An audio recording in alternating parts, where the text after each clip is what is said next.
जास्त शासनाच्या लाभाच्या योजनांचा लाभ पात्र लाभार्थ्यांना मिळवून द्या. आमदार आशुतोष काळे. आमदार आशुतोष काळे यांनी सोमवार दिनांक 5 मे रोजी कोपरगाव येथे पंचायत समिती कार्यालयात कृषी विभागाच्या अधिकाऱ्यांसमवेत खरीप हंगाम आढावा व नियोजन बैठक घेतली. या बैठकीत कोपरगाव विधानसभा मतदारसंघातील शेतकऱ्यांना खरीप हंगामातील येणाऱ्या संभाव्य अडचणी टाळण्याबाबत त्यांनी कृषी विभागाला मार्गदर्शन केले.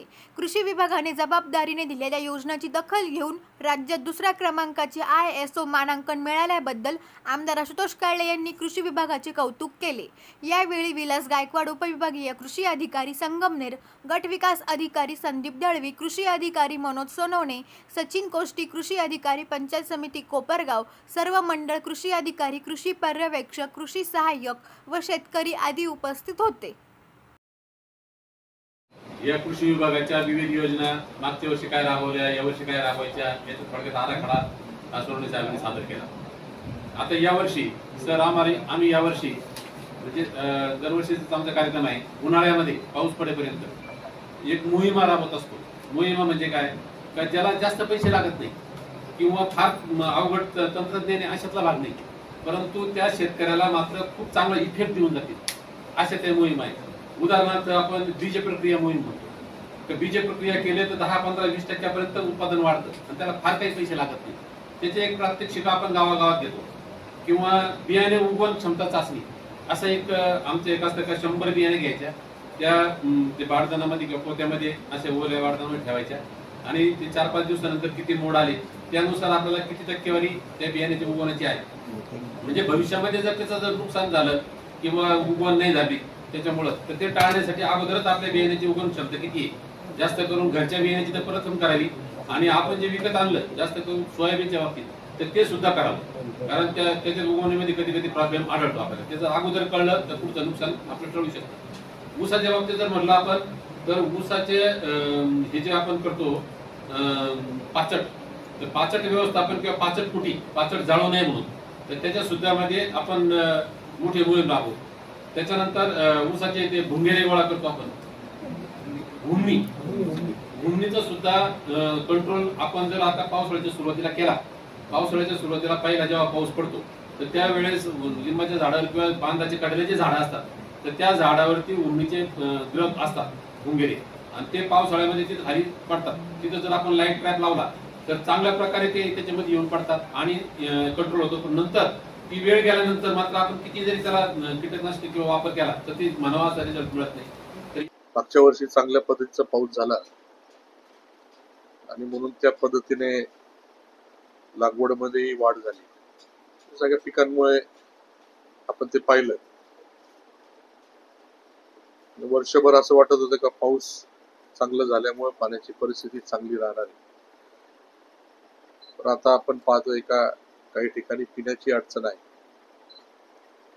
ठीक आहे, आपली काही टंचाई आढावा बैठक नाही, पुढच्या खरीप हंगामाचा आढावा घेण्याची बैठक आहे. त्याच्यामध्ये बियाणे असतील, खतं असतील, ते मुबलक त्या ठिकाणी उपलब्ध झाले पाहिजे. मला असं वाटतं का सोयाबीनचं जे काही भाव गेल्या 3 वर्षापासून आपण पाहतोय, सोयाबीन कडनं लोक दुसरीकडे वळून दुसरं कुठलं तरी पीक घेतील असं वाटतं. त्यामध्ये मका असू शकते, तर दुसरं काही अजून पर्याय जर असला तर निश्चितपणे आपण शेतकऱ्यांना सुचवावा, जेणेकरून 3 वर्षापासून जे काही शेतकरी तोट्यामध्ये सोयाबीन विकताय की आपण पाहतोय का भाव तर वाढलेले उलट कमी झालेले, त्याच्यापासून बचत त्या ठिकाणी होईल. बाकी आपण आता जो काही सत्कार आपण कृषी खात्याचा केला, राज्यामध्ये त्यांनी सांगितल्याप्रमाणे दुसरं विभाग आहे तालुक्याचं ज्यांना ISO मानांकन त्या ठिकाणी मिळालेले. आपल्या सर्वांच्या वतीने मी कृषी खात्याचं आणि सोनवणे साहेबांचं मनापासून अभिनंदन करतो. त्यांना ISO सर्टिफिकेशन मिळाले. आपण आता पाहतोय का टेक्नॉलॉजीच्या जीवनामध्ये साहेबाई म्हटले का AI चा वापर जास्त प्रमाणात होणं गरजेचं आहे. हे होत असताना शेतकऱ्यांचा खर्च वाढला नाही पाहिजे. कमी खर्चामध्ये कसं होईल किंवा त्याच्या उलट जाऊन खर्च कमी कसा करता येईल, कारण की मजुरी तर वाढत चाललेली आहे.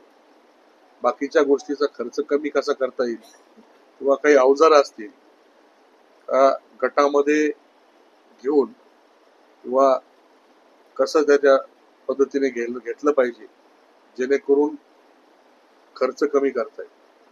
उदाहरणार्थ कांदा लागवडीचा आणि काढायचा खर्च फार जास्त झालेला आहे. कांद्याची लागवड असेल ही फार खर्चिक झालेली आहे, भाव तर तेवढ्या प्रमाणात येत नाही.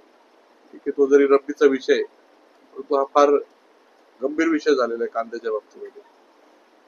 तीच विषय आता सोयाबीनचं ठीक आहे, आता बऱ्यापैकी मशीन मधून काढायला सुरुवात झालेली, हार्वेस्टर घालून लोक काढताय आणि पेरणीचा खर्च आता मशीन असल्यामुळे काही फार येत नाही. परंतु हे जे काही बाकीचे आता आपण एआयचा वापर मागतोय करायचा आहे, याच्यामध्ये इरिगेशन जर म्हटलं तर ड्रिप केल्याशिवाय पर्याय नाही. त्याला पहिले ड्रिप करण्याची माणसं सवय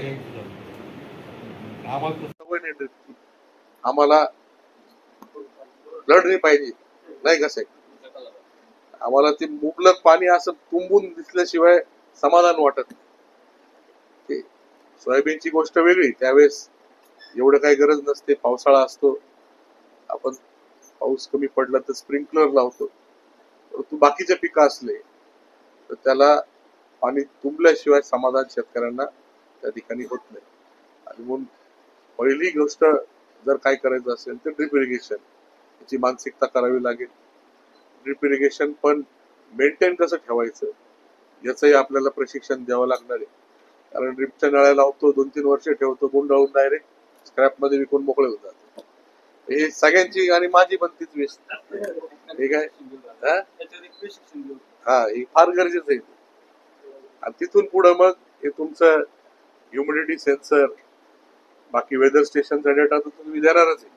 तेव्हा प्रत्येक शेतकरी काही वेदर स्टेशन लावू शकत नाही. बाकीचे सेन्सर जे स्वस्तातले आहेत ते त्या ठिकाणी शेतकऱ्यांना मिळतील, पण पहिलं ड्रिप इरिगेशन हे वापरण्याची मानसिकता त्या ठिकाणी तयार करावी लागणार आहे. काळानुरूप आपल्या सर्वांना बदलावे लागणार आहे. लोकसंख्या वाढत चालली आहे, पाण्याची उपलब्धता तर तेवढीच आहे. नवीन काही धरणे अजून झालेले काही. आता पाणी वळण योजना होणार आहे, त्याच्यातून पाणी अतिरिक्त उपलब्ध होईल, पण त्याच्यातही लगेच वाटेकरी तयार आहे. जेव्हा फार काय आपल्या वाटेला लगेचच येईल असं म्हणता येणार नाही. ठीक आहे, जे काही आपल्याला सोडण्याची गरज होते त्याच्यामध्ये प्रमाण कमी होईल, आपल्याला आपलं पाणी मिळेल, एखादं रोटेशन अजून वाढून मिळेल, चांगलीच गोष्ट आहे. पण लोकसंख्येचा विचार करता पाण्याची कमतरता पुढच्या काळामध्ये राहणारच आहे, हे आपण सर्वांनी लक्षात घेतलं पाहिजे. आणि त्या हिशोबाने आपलं सर्व नियोजन पाहिजे.